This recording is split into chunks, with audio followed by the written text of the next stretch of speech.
two very special guests, Matt Ruma and Kent Fehribach.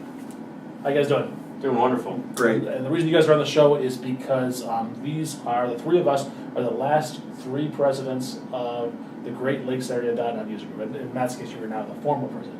Your regime starts today. Yes. And I wanted to talk about this. This Great Lakes Area .NET User Group, we call it GANG for short. I'm not really sure why, but it's something I'm very proud of, the things we've done over the last 3 years for this, and you guys were a big part of that. I kind of wanted to talk about where it came from and what we did to make it what it is today. Kent, describe what GANG was 3 years ago. So I'd say probably 3 years ago when we were looking at GANG, it was averaging probably 25 to 40 people on our good months. I think we had a low level of member involvement. So if you looked at what we had as a board, I mean that was probably the engaged people in the organization. And I also, even from a financial perspective, I think actually maybe even the first year going into that, we actually started the year with a negative budget that we actually owed money to the previous Patrick Steele. Patrick, he'd one time $200 or something like that, for a meeting. And there was no food other than pizza at every single meeting. Actually, that's not true. We had those wraps. Oh yeah, Mr. Pita, I think, or something like that. So sponsor. So I think that at that point in time, we were again engaging in local level speakers, that were coming in, and again just kind of a real almost a passivity of just kind of okay with where it was at. Yeah, it kind of plateaued. I think that's what I would tell people. Yep. There was nothing wrong with the group. It's just that a city the size of Detroit, a metropolitan area the size that we have, and we're in suburban Detroit here, we could do better. And we talked to each other. We talked to Jennifer Marsman, our local DE, about how we could do that. Start to change things. It always shocked me as I had asked Jennifer one time. I said, what is the number of .NET developers in the Metro Detroit area? And she said, if you consider like Flint to Ann Arbor, down to Toledo, it's something like 30,000 developers in the area. And we're getting 30 of them. I mean, we're getting the cream, the top of the top, percentage-wise. Sure. The one percenters. And now, like Jennifer, I mean, she's our Microsoft liaison, right, for the group? Yep. Okay. Yeah. So what are some of the things that happened during the last changes? So let's talk about where it came to. Okay. Yeah. Where it is now. Okay. We're averaging now. How many people? I think we're averaging about 80, 85 people regularly each month. At least.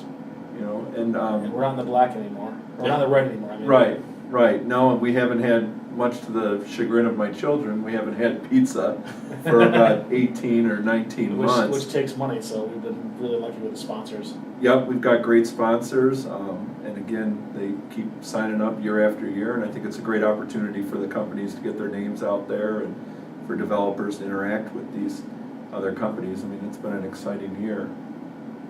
Just thinking of the things that we've done. Yeah, I'd say so. If we kind of rewind the clock a little bit, I'd go back to is what are the things that had what started that change, right? There was a catalyst, and to be very frank about it, I mean, part of it, a big part of it was your leadership, Dave. Yep.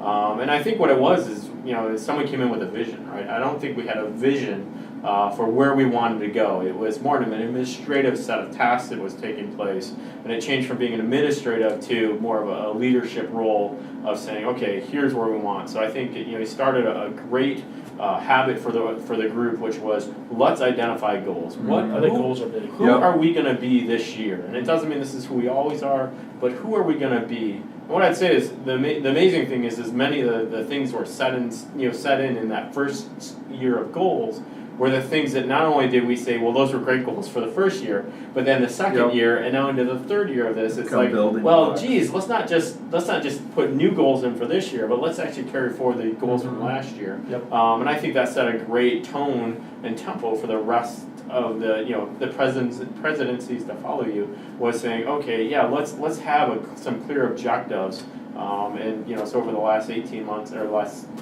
administration, we've followed in those same footsteps. So what were some of those goals, and how do we execute them? So in the first year of the Gang 2.0, it's just called the dynasty. The dynasty of the dynasty. Gang dynasty. Yeah. Developer dynasty. The Giard dynasty. So I think that some of the goals, one of probably the hallmarks, I guess, if you're looking, I think there's probably like 4 keystones to our successful user group. It's a virtuous cycle, and I think we addressed some of the things in that virtuous cycle. So one of them was bringing in, not just good regional speakers, but bringing in national level speakers. And I think that speaks to the membership. When you've got great speakers coming in, that's the thing that's going to start driving some of that attendance. We have had some fantastic speakers. Yeah, I mean, like Richard Campbell and Ted Neward. K. Scott Allen. Yep. Yeah, some really great speakers. So I think that was one of the goals was set in that first year.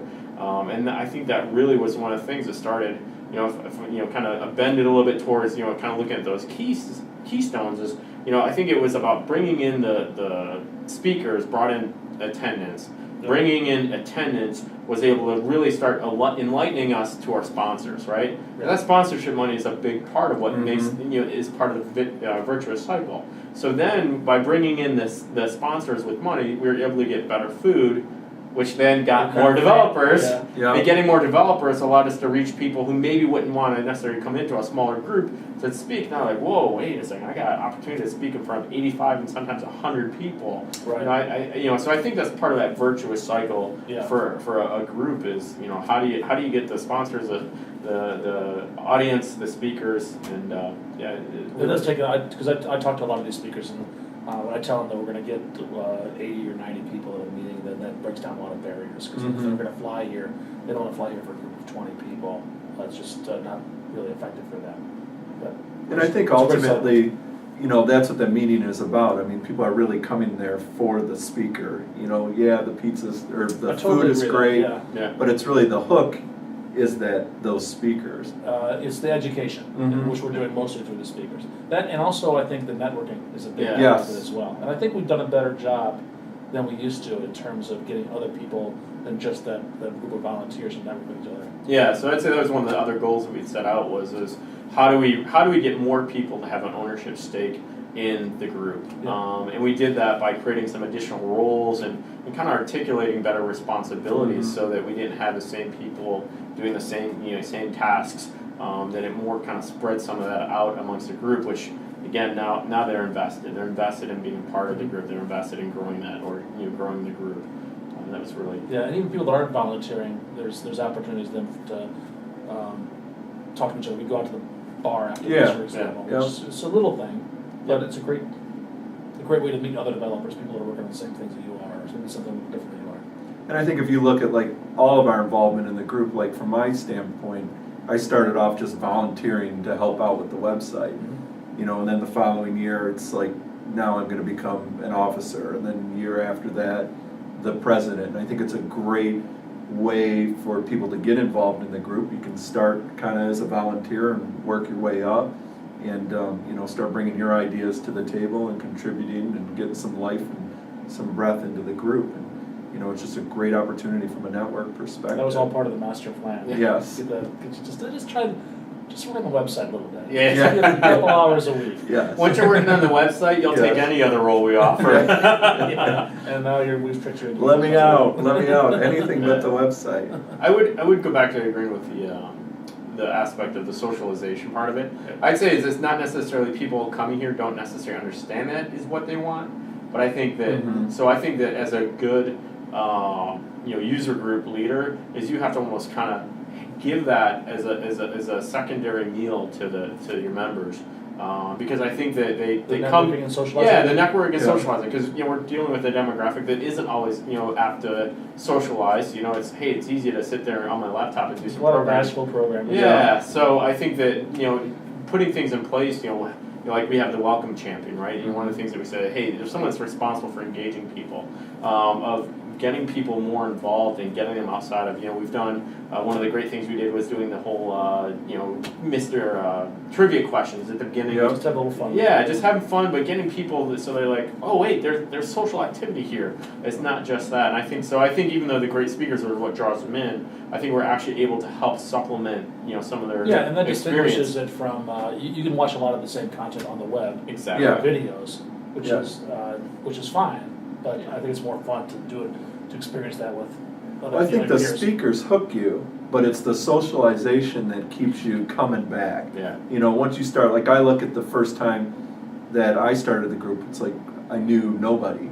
You know, and then in just a short time, in 6 months, 7 months, it just progressively got, you know, larger and larger, the number of people that I got to know. And, you know, from there you have opportunities for new employment, or even, well, you know, you can get some of your buddies that you've met there to come work for you. We've had a lot of people that have found jobs through the user group, through people they've met in the user group. Yeah, a video is never going to get you a job, right?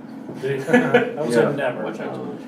My video might. Oh, yeah. So let's talk about this year, because this is coming up as your first meeting as president. What are your goals? Well, I think like what Ken had mentioned before, it's the foundation that you laid and that he's laid. You know, there's really nothing that we really need to do new other than to just keep building on top of it. Yeah, there was definitely an impetus to build on top of it. You're building on top of something I laid out. Yeah. What But again, explicit goals have we got? So like last year, we really put a lot of time and effort into improving our brand. You know, we redid the website, and again, the website still needs some love as far as updates and things like that, so we're gonna push forward on doing some more things with that as far as related to the meetings and the information and kind of get that out there. But it's off front page. Yeah. It's front page. With It's WordPress. It's off, no, I said it's off front page. Off So front that's- page. It wasn't. Yeah, we decommissioned the front page website. But, you know, looking at that, and as well as, like what Ken had talked about, is that connectiveness. You know, what are some ways that we can kind of get people interacting more and improve that social network? And, you know, we throw around various ideas, and this year we're going to look at, you know, maybe a beginning introduction where people can introduce themselves and kind of make a new friend, or, you know, exchange a question, or exchange a business card, or just to kind of build on that relationship. One of the ideas that I stole from another user group was this idea of always asking who's new here, who's their first time, and follow it up with, how did you hear about us? Yep. And I tell you what, by far the most common answer is word of mouth. Yep. Yep. I heard about it from because we push it out on Facebook and our webpage, email blasts. We try our best to use media to advertise it, but there's nothing like your coworkers saying, hey, I went to this user group. It's really cool. Well, I mean, if you think about it, the number of, you know, how many .NET developers are there in Southeast Michigan? Yeah. And we're only getting maybe a percentage or two of that coming to the, coming to the group. And a lot of it I know from my perspective, I didn't even know That's the thing. about the .NET user group but 3 years ago. And it was just stumbling, you know, I just happened to get lucky and stumble across it. I didn't, you know, I basically wanted to start my own .NET user group. And somebody said, hey, there's already one started. And then you figured out you could just take over someone else's? Exactly. That's where it was a methodical. But, you know, and I think that's it. That a lot of people just don't know. And it's a great opportunity. It's great for your career. And again, it's fun. Yeah, it is fun. You know, ultimately it's fun. That's why we do it. I think as a volunteer, as a leader, I mean, that's why we participate in it, is because it's an awesome experience of, you know, the fun that we get to have, the relationships we get to build. I never would have met you guys had it not been for Gang. But yeah, and it's also a way just, you know, I think at the heart and tenor of, I think some of the people that have, you know, walked before me and that are walking after me, is it's really about, you know, raising the bar for Southeast Michigan, right? Of you know, building into others and other developers in the community. I think that heart is, you know, a good part of what helps, you know, our DNA that helps make it successful. Yep. Agreed. Yep. Any final thoughts? Thank you, Dave Giard, for laying a great foundation. Guys, thanks a lot. Hey.